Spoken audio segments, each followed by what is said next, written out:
కళాప్రపూర్ణ doctor Shri మిక్కిలేని Radhakrishnamurthy గారి ఆంధ్ర నాటక రంగ చరిత్ర 49వ చివరి భాగం 19/5/20. అందరినీ మెప్పించిన ఆది విష్ణు హాస్య రచయితగా ముద్రపడిన ఆది విష్ణు ఈ దశాబ్దిలో 5-6 నాటికలు రాశారు. వాటిలో అతిథి దేవుళ్ళు వస్తున్నారు చాలా సుప్రసిద్ధం. ఒక మహాపట్టణంలో పెళ్ళయి కొత్తగా కాపురం పెట్టుకున్న నవదంపతులు తీయని ఊహల్లో తేలిపోయే తరుణంలో అటువైపు నుంచి కొందరు ఇటువైపు నుంచి కొందరు అతిథులు వస్తుంటే ఆ యువ జంట పరిస్థితి ఎలా ఉంటుందో ఆ సంకట పరిస్థితిని హాస్యప్రధానంగా చిత్రించారు అతిథి దేవుళ్ళు వస్తున్నారన్న 1973 నాటికలు. నిజం చెప్పడంలో ఎన్నో కష్టాలున్నాయి కనుకని మనుషులు అనేక సందర్భాల్లో అబద్ధాన్ని ఆశ్రయించి కష్టాలు తప్పించుకోవడం జగమెరిగిన సత్యం. ఒకవేళ ఎవరైనా శాస్త్రజ్ఞుడు మనిషి చేత నిజాన్ని మాత్రం పలికించే యంత్రం కనిపెట్టి అమల్లోకి తెస్తే మనుష్యుల పరిస్థితి ఏమిటి?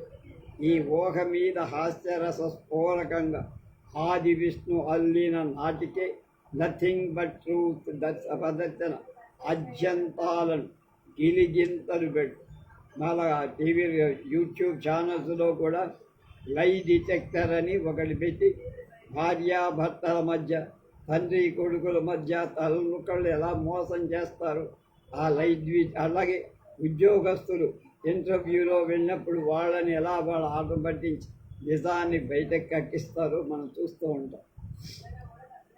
తారక రామారావు నాటికలు ప్రముఖ కథా రచయిత నవలా రచయిత ఖ్యాతి పొందిన శ్రీ ఎన్ తారక రామారావు 1976 ప్రాంతాల్లో నాటక రచనకు ఉపక్రమించి ఇప్పటికి 30 నాటకాలు రాశారు.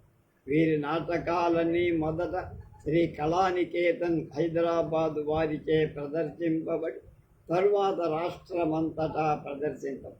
శరణం గచ్ఛామి, కురుక్షేత్రం, సప్తపది, ఆత్మసాక్షి, మహాప్రస్థానం, చరమాంక, ప్రమద వీరి ప్రసిద్ధ నాటకం. వరుడు కావాలి, వీధి నాటకం, షరా మామూలే, ఇది లోకం వీరికి పేరు తెచ్చిన నాటకం.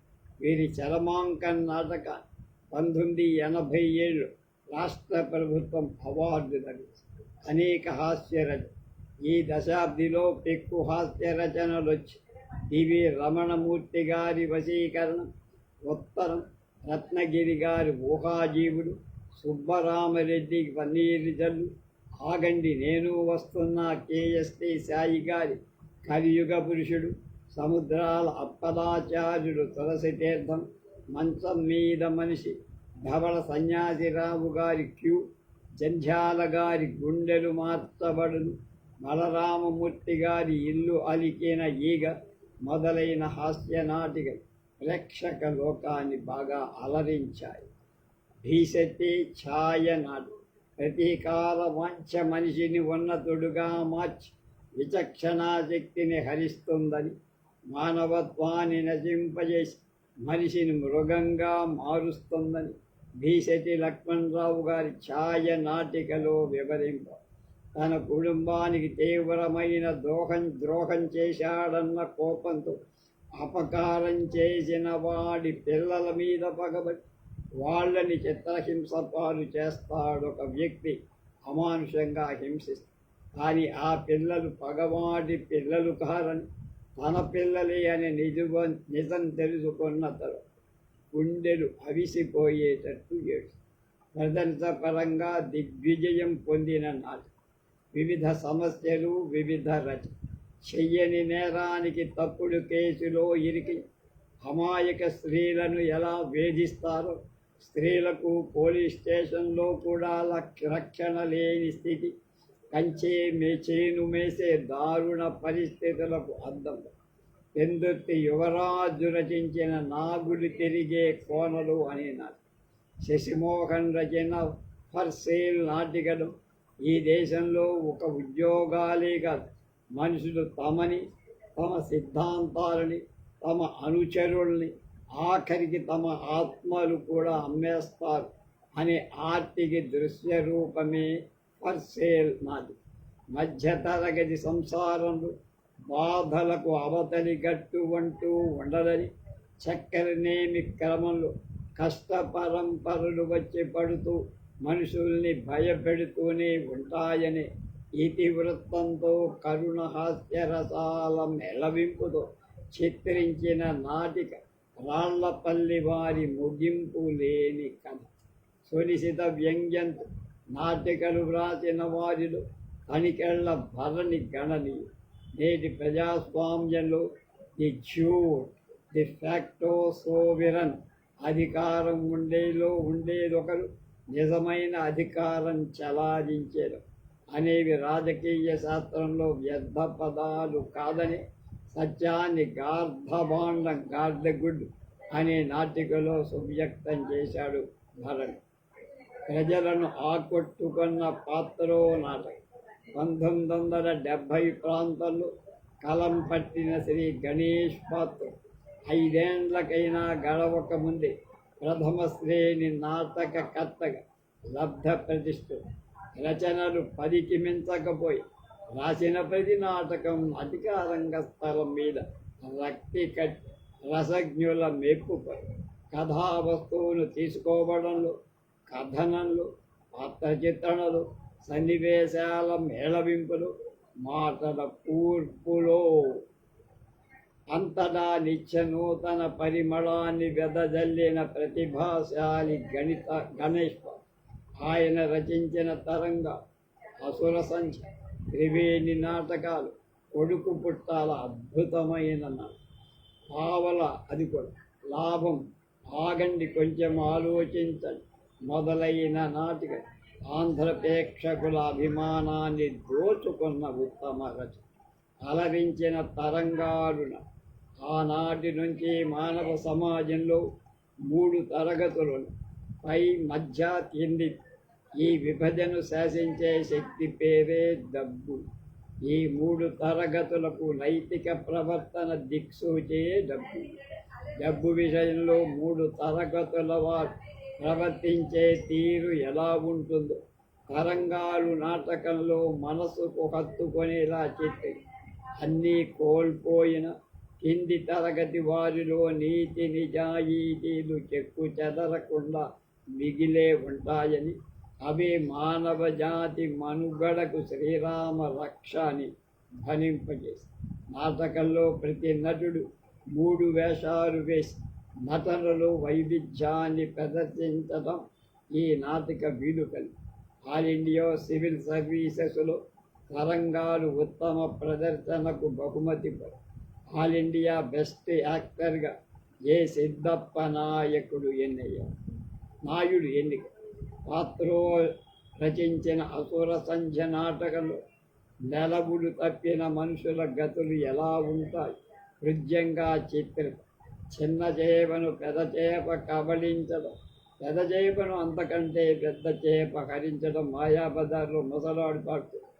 ఈ చక్కెరనేమి క్రమాన్ని దృశ్య రూపంలో ఆవిష్కృతం చేశారు. కె. వెంకటేశ్వరరావుకు పేరు తెచ్చిన కొడుకు పుట్ట గణేష్ పాత్రో గారిని మొదటిసారిగా వెలుగులోకి తెచ్చిన నాటిక కొడుకు పుట్టాల 1970 14 భాషలలో అనువదింపబడిన యావత్ భారత కీర్తి సంపాదించిన ఉత్తమ దృశ్య కావ్యం. విశాఖపట్నం మాండలీకంలో ఉండడం ఈ రచనలో ఉన్న ఒక మరొక ప్రత్యేకత. కుటుంబ నియంత్రణ మీద వచ్చిన నాటికలు ఎంత ప్రాచుర్యం పొందిన నాటిక తెలుగు నాటక సాహిత్యంలో ఇంతవరకు లేదంటున్నారు మిత్రులు. ఈ నాటికలో తారసిల్లే గంగుడు, ఫకీర్ సింహాది, శరభయ్య, వర్లమ్మ ఒక్కొక్కటి ఒక్కొక్క కోణం వ్యక్తితత్వాన్ని సంతరించుకున్న సజీవం. కొడుకు పుట్టాలని ప్రతీక్షిస్తూ జీవితాన్ని దుఃఖభాజనం చేసుకునే వాళ్ళు కనువిప్పు కలిగిస్తుంది ఈ నాటకం. గంగులు పాత్రలు మహానటుడు కె. వెంకటేశ్వరరావు ప్రేక్షకులను తనతో నడిపించుకుపోయి వెంకటేశ్వరరావు నట జీవితంలో చివరి నాటిక కూడా ఇదే అంటున్నారు. విశిష్ట నాటిక 1970-80 కాలంలో వచ్చిన మంచి రచనలు గొల్లపూడి మారుతీరావు కళ్ళు ప్రదర్శన దృష్ట్యా కూడా విలక్షణమైన నాటిక. కళ్ళు లేని మనిషి మనసుతో చూడగలడుగా, కళ్ళున్న మనిషి మనసుతో చూడలేకపోతే అనే కీర్తి ప్రధానంగా ఈ నాటికలో ప్రజల ఓట్లిచ్చి ప్రజాప్రతినిధిగా ఒక వ్యక్తికి అధికారం ఇస్తే ఆ వ్యక్తి సమాజానికి ఉపయోగపడకపోగా స్వార్థానికి ప్రతిరూపంగా తయారైతే ప్రజలు నెత్తిన చేతులు పెట్టి ఆ వ్యక్తి పదవీచ్యుతుడిని చేసి అతని స్థానాన్ని గుర్తు చేయాల్సిన అవసరం ఉండే వాస్తవాన్ని ఉద్దీపింపచేస్తుంది కళ్ళు నాటి. కొంతమంది గుడ్డివాళ్ళు తమ కష్టార్జితాన్నంత ధారపోసి కళ్ళు చిదంబరం ఇందులోంచే సినిమాలోకి వచ్చి ఒక యువకుడికి కంటి ఆపరేషన్ చేయిస్తే కంటి చూపు అతడు తమను ఆదుకుంటాడని ఆసరాగా ఉంటాడు. ఆశలు పెట్టుకున్న గుడ్డి వాళ్ళను దారుణంగా మోసం చేస్తారు. ఆ యువకు చివరికి వావి వరసలు మర్చిపోయి తమతో తిరిగే సీతాలుపై అత్యాచారం చెయ్యకో ఆత్మరక్షణ చేసుకునే ప్రయత్నంలో శూలంతో రంగడి కళ్ళ నుంచి వెలుగును శాశ్వతంగా దూరం చేస్తుంది. సీతాలు రంగడు మళ్ళీ అంధుడుగా మారిపోతాడు. కావ్యార్థాన్ని కళ్ళు అనే సింబల్తో సింబల్లు అభివ్యక్తం చేశాడు గొల్లతో. ఇవే కాక ఈ దశాబ్దిలో ఆర్వీఎస్ రామస్వామి రచించిన పైడిరాజు, ఎస్ మునిసుందరం గారి సింగారం, పూసల వెంకటేశ్వరరావు గారి వల, కొమ్మనాపల్లి గణపతి గారి కేతు డూప్లికేట్, విఎస్ కామేశ్వరరావు గారి కంచికి చేరని కథ, జయప్రకాష్ గారడి, దీన్ బద్రు గారి ఆ ఉదయం ఎప్పుడు మొదలైన నాటిక రంగస్థలంపై విస్తృతంగా ప్రదర్శింప ప్రేక్షక లోకాన్ని అలరించి జన చైతన్యానికి జెండాలెత్తిన 1980 దశాబ్ద సందేశాలు. 1980లో వెలువడి 400 నాటికలు, 70 నాటికలు. 1980 నుండి ఇవాల్టి వరకు తెలుగు నాటక సాహిత్యంలో సుమారు 400 నాటికలు, 70 నాటకాలు వచ్చాయి. నాటకాల పరిస్థితి నానాటికి నిరాశాజనకంగా ఉంది. ఆ వచ్చే నాటకాల్లో 20 మించి మంచి నాటకాలు లేవు అనడం సత్యదూరం కాదు. దీని కారణాలు 2.5 గంటల సేపు నాటకాలు చూపకపోవడం ఒక కారణమైతే, నాటక పరిషత్తులు ఏవో 4-5 మినహాయిస్తే అన్ని నాటకాల పోటీలు జరిపే పరిషత్తులు కావటం రెండు. పరిషత్తులకే పరిమితమైన నాటకం 1980 నుండి నాటక రంగం పరిషత్తు పోటీల్లోనే తన ఉనికిని సమర్థించుకుంటూ మనుగడ సాగి విడిగా నాటకాలు ఎక్కడో అరుదుగా జరిగే సంఘటనలో మారి ఒకప్పుడు నాటికలు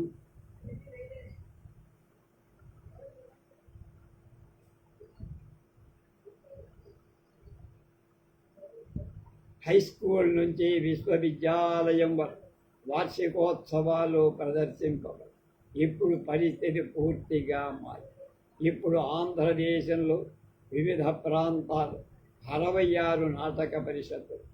ఆ పోటీల కోసమే నాటక రచయితలు నాటికలు రాస్తారు. పోటీల కోసమే నటీనటులు వేటికలు చేపట్టి సాధన చేస్తారు. మరికొందరు సినిమాల్లో చేరడానికి, టీవీ సీరియల్స్లో ప్రవేశార్హత పొందటానికి ఒక స్టెప్పింగ్ స్టోన్గా మెట్టుగా నాటక రంగాన్ని తాత్కాలిక మజిలీగా చేస్తుంది. ఏదేమైనా పరిషత్తులు నేటి నాటక రంగాన్ని ప్రాణవాయువు అందిస్తున్నాయంటలో సందేహం లేదు. పరిషత్తుల వల్లనే కొత్త నాటికలు ఉత్పత్తి. కొత్త రచయితలు వెలుగులో వస్తారు. కొత్త నటీనటులు రంగప్రవేశం చేస్తారు. నాటక రంగాన్ని సుసంపన్నం చేస్తారు.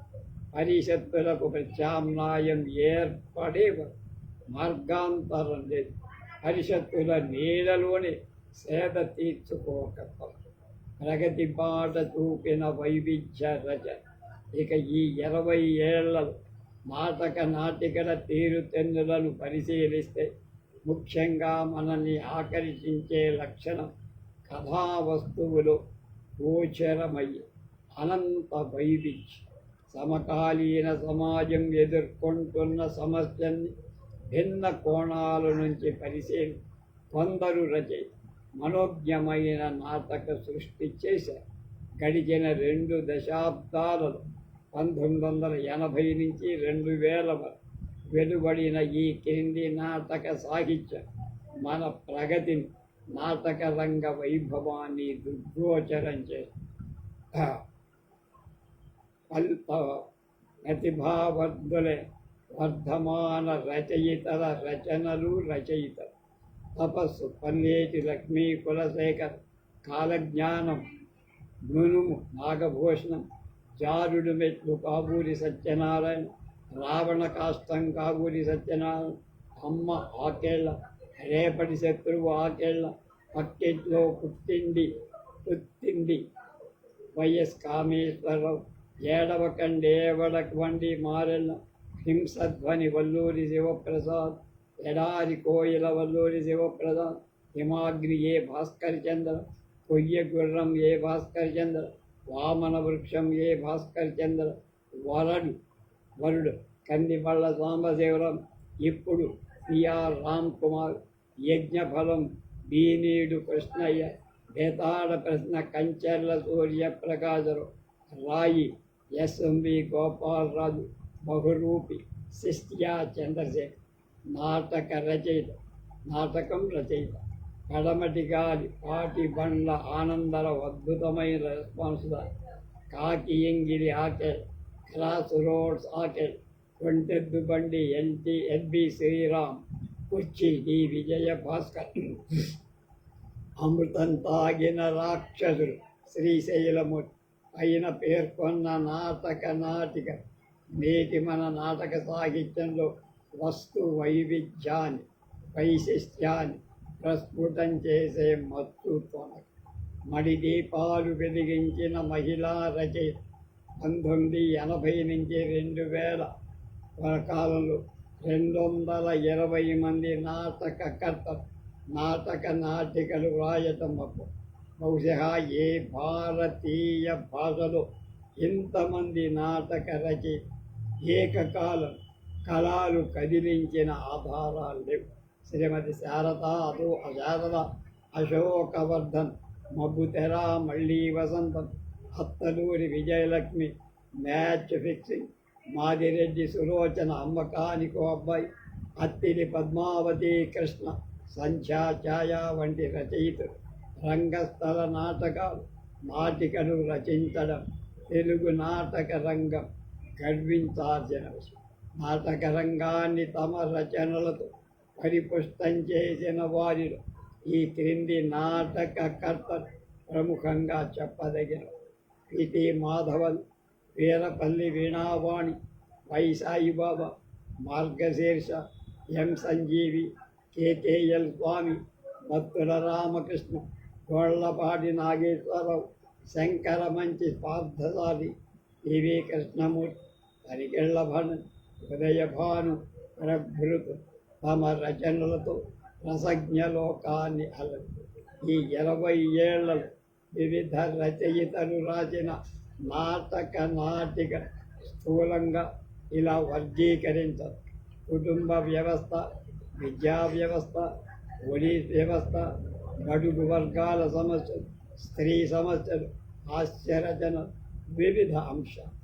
మరో శతాబ్దానికి పరిగెత్తుతున్న ఈ శతాబ్దపు చివరి దశ భారత జీవన విధానంలో గతానుగతికంగా వస్తున్న ఉమ్మడి కుటుంబ వ్యవస్థ బీటలుపారి శిథిలమై క్రమంగా అంతరించిపోతున్న ఈ దశలో కుటుంబ సభ్యుల్లో సఖ్యతను, అనురాగబంధాన్ని మమతానురాగాలు ఏకోన్ముఖం చేసి పట్టి నిలపగల మరో వ్యవస్థ ఏది ఆవిర్భవించలేదు. కొందరు విదేశాల్లో స్థిరపడిపోతారు. వివాహం కాగానే వేరు కుంపడి పెట్టే తత్వం సర్వసామాన్యమై పుట్టిన గడ్డలు పరిసరాలు ప్రేమించేవాడు సెంటిమెంటల్ ఫూల్స్ కింద పరిగణింపబడుతుంది. కుటుంబం నుంచి దూరంగా ఉంటూ ఉద్యోగాలు చేసుకుంటున్నవాడు తల్లిదండ్రుల పట్ల సీత కన్ను వేయటం, నిర్లక్ష్యం చేయటం, నిరాదరించటం వల్ల మధ్య తరగతి కుటుంబాలలో ఉత్పన్నమయ్యే భయంకర సమస్యలు వివిధ కోణాల్లో పరిశీలించి నాటికల రూపంలో ఆవిష్కృతం చేసి రచయితలు ఆకెళ్ళ రచించి అమ్మ రేపటి శత్రు కంచెర్ల సూర్యప్రకాశరావు బేతాళ విఎస్ కామేశ్వరరావు గారి నత్వం శోచితుమర్హ, కాశీ విశ్వనాథ్ గారి జీవన సంఖ్య, అలాగే దాత్న నారాయణమూర్తిరాజు గారి మేలుకులు మొదలైన నాటికలు నేటి కుటుంబ వ్యవస్థలో దైన్యాన్ని హైన్యాన్ని నగ్నంగా అభివ్యక్తం చేసే ఉత్తమ ప్రమాణాలు కలనాటి. జీడిగుంట రామచంద్రమూర్తి అసురు ఘోష నాటకం, కాబూరి సత్యనారాయణ గారి జారుడు మెట్టు, ఏ భాస్కరచంద్ర గారి వామన వృక్షం నాటికలు ఈ కోవలో వ్యాపార విద్యా సంస్థల రుగ్మతలను వివరించే వీధి నాటిక. అత్యాధునిక యుగంలో విద్యారంగాన్ని కూడా నాటక రచయితలు విడిచిపెట్ట.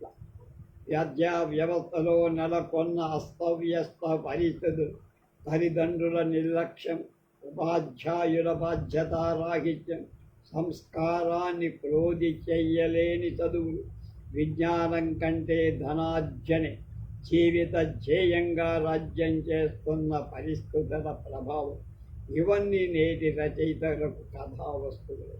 ఇటీవల కాలంలో విద్య వ్యాపారంగా మారి దారుణ పరిస్థితుల్ని చిత్రిస్తూ వచ్చిన మొట్టమొదటి నాటిక పెద్ద బాల శిక్ష, రచయిత ఆకళ్ళ సత్యనారాయణమూర్తి. దీని తర్వాత గోళ్లపాడి నాగేశ్వరరావు సమస్త సరస్వతి నమస్తుంశం. ఇవి రెండు ఆధునిక వీధి నాటక శైలిలో మలచబడిన నాటకం. కాబూరి సత్యనారాయణ గారి శ్వేతభద్రం రివర్స్ మార్చి నాటికలు, శ్రీ కంఠారామ హనుమంతరావు ధర్మాగ్రహం, గోళ్లపాటి కొట్టలో వేరెడితే కొట్టన, వల్లూరి శివప్రసాద్ గారి ఓనమాలు విద్యా వ్యవస్థను చిత్రించిన మంచి నాటకం. విద్యారంగంలో తల్లిదండ్రుల పాత్రను చిత్రించిన రాజ్యహింస నాటకం. విద్యారంగంలో తల్లిదండ్రుల పాత్ర గుర్తు చేస్తూ వల్లూరి శివప్రసాద్ శక్తివంతంగా రచించిన హింసధ్వని నాటిక అత్యంత ప్రజాదరణ. ఈ నాటిక అన్ని భారతీయ భాషల్లో అనువదింపు. గంగోత్రి పెదకాకాని సమాజం శ్రీ నాయుడు గోపీ దర్శకత్వం ఈ నాటిక వందలాది ప్రదర్శనలు పండిత పామర ప్రశంసలు. ఈ నాటిక ప్రదర్శింపబడని నాటక పరిషత్తు లేదు. ఆంధ్రప్రదేశ్ ప్రభుత్వంచే బంగారు నంది కూడా పొంది అందుకున్న నాటక.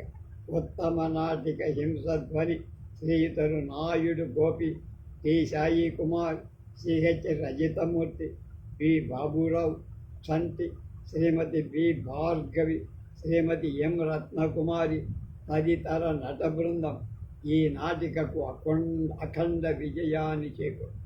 ఉన్నవాడికి వత్తాసు పలికే పోలీసుల వికృత చేష్టలను చూపే నాటిక. ప్రజలకు రక్షకులుగా ఉండాల్సిన పోలీసు అధికార గణం చెప్పు చేతల్లో ఉంటూ ఉన్నవాడికి వత్తాసు పలికే నైజాన్ కొన్ని వేళ రాక్షస ప్రవృత్తిని ప్రదర్శించే ఉదంత నాటకకర్తలు నిర్భయంగా ఎండగడు. మనం తెచ్చుకుంటే రచన చేసుకోవటానికి నటలు కథలు రాయటానికి ఆంధ్రదేశంలో ఈ 5 ఏళ్ల పాలనలు ఎన్ని ఉత్తమమైన నాటకాలైనా రావు, ఎన్ని ఉత్తమోత్తమమైన నాటికలైనా రావు, ఎన్ని కావ్యాలైనా రాయి, ఎన్ని కవితలైనా రావు, ఎన్ని కథలైనా రాయి, ఎన్ని నవలలైనా రాయి. రక్షణ కోసం పోలీస్ స్టేషన్ మెట్లు ఎక్కడం కన్నా గుండాల దౌర్జన్యానికి తల ఒగ్గడం కొంతలో కొంత మీరు అనుకునే మానసిక స్థితికి చేరుకున్నారు సామాన్య ప్రజలు.